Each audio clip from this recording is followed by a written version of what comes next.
Mga kapraps, pupuntahan natin ngayon ang isang property na for sale. Dito po ito sa bayan ng Nagcarlan, Laguna.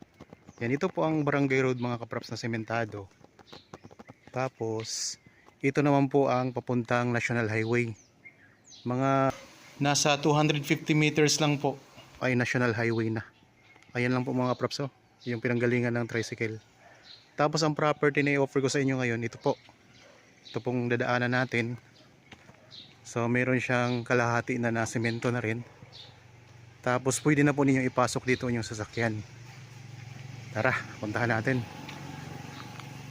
Bali ang sukat ng property na ito na i-offer ko sa inyo ngayon ay 7,000 square meters. Ito ay isang mango farm. May mga tanim po niya ay mga mangga. Tapos may pailan-ilan din po na tanim na rambutan. So ito'y Barangay Road na rin mga kapraps ang dinadaanan natin. Yan, ito na po ang property. So sabi ko kanina, pwede na nga pong ipasok inyong sasakyan dito. Yan. So ito yung pinaka-boundary niya. Tapos ito may bakod na po yan sa gilid. Ito na mga kapraps, oh, ang daming mga ito yung mga puno ng mangga. So syempre kapag namumunga ito, may income na rin kayo dito mga kapraps. Patag din po ang lupa nito. Yan, sa mga viewers po ngayon na naghahanap ng property na ang tanim ay mga mangga. So ito, napakaganda nito mga kapraps. So 7,000 square meters lang ito. Ang presyo nito ay makikita nyo sa description box at sa title nitong video. Meron na ditong linya ng kuryente at meron na rin pong mga source ng tubig. Napakalapit lang po sa highway, nasa 250 meters lang mga kapraps. At pasok na pasok dito yung sasakyan. Yan. So sabi ko kanina po mga kapraps, meron siyang tanim din na rambutan. Ito yung rambutan, oh. So hindi lang siya mangga ang tanim niya. Kaya ikutin natin.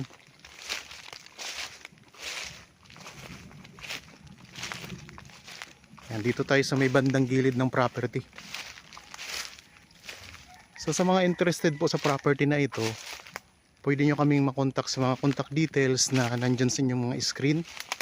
Meron po tayong Viber, meron din tayong cellphone number, may Facebook Messenger din mga kapraps. Yan, mango farm ito.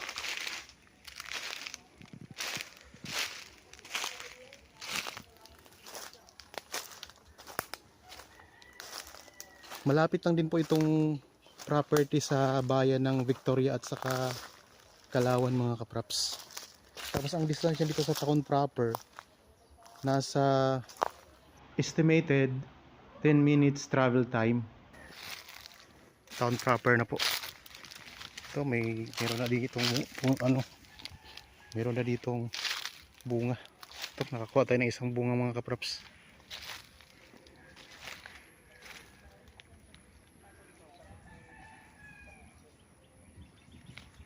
Ang gandang property. Tapos meron tayo ditong mga mountain view sa bandang likuran.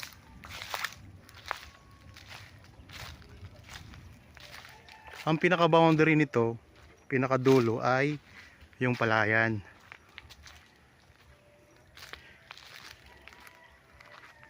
Yan, income generating property ito mga kapraps, lalo na pag pinalagaan nyo, papa-sprayhan nyo.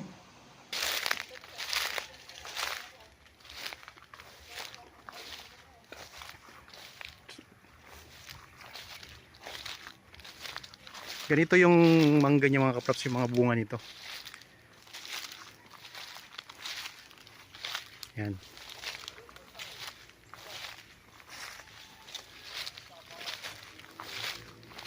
Yan dito sa pinaka dulo ng property, ang ganda ng view mga kapraps. Ayan, oh. Meron tayong matatanaw na mountain view. So nakaka-relax dito. Labas tayo ng konti. Yan, ito yung pinaka boundary niya. Ito yung pinaka boundary ng property.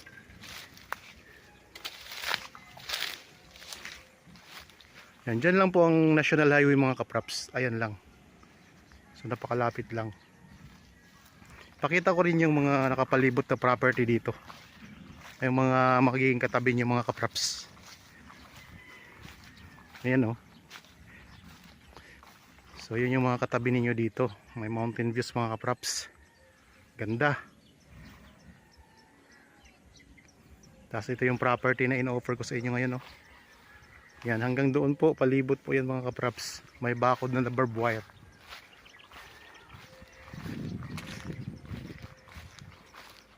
Tapos dito, mayroong tanim din na mahogani sa may gilid nyo.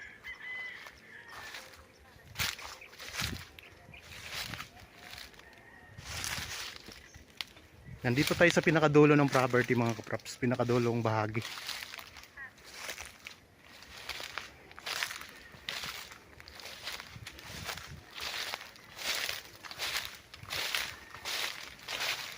Meron ditong mga ilang puno, 2 puno yata o nabuwal nung nakaraang bagyo. Ayan o, nabuwal siya. Yan, pwede kayo magtanim pa dito ng iba pang mga prutas. Itong mga nabakante.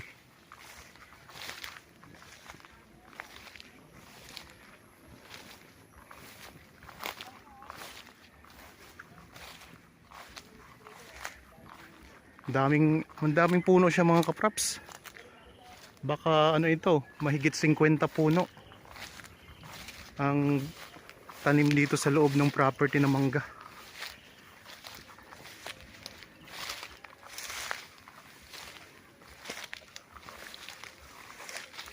Yan, binabaybay natin ngayon ang pinaka boundary ng property mga kapraps.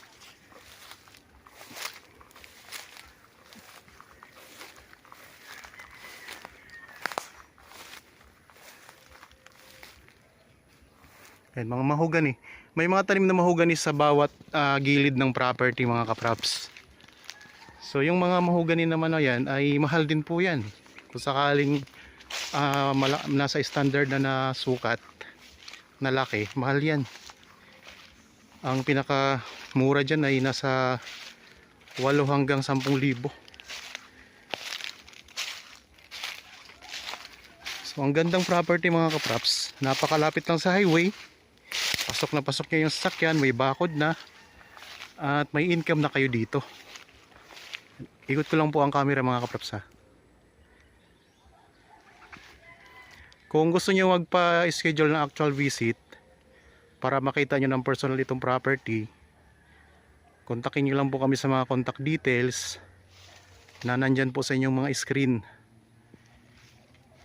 Tapos kung may mga tanong po kayo, mga karagdagang katanungan, pwede nyo kaming matawagan din dyan o kay ma-chat or ma-text.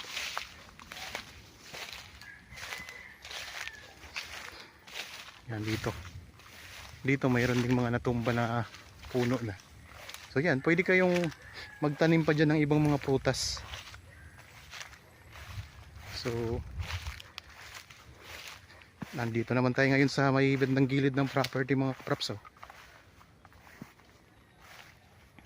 Yan, ito yun yung sa kabilang gilid ng property. Ganda ng view dito. Bundok, tanaw na tanaw natin.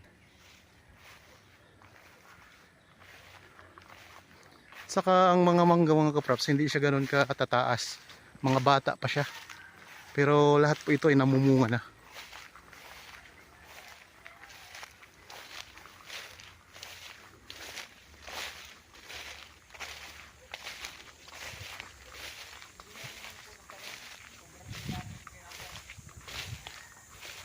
So may mga tumba ng ano. Patag na patag ang lupa. Wala ano, ang ganda pa nito.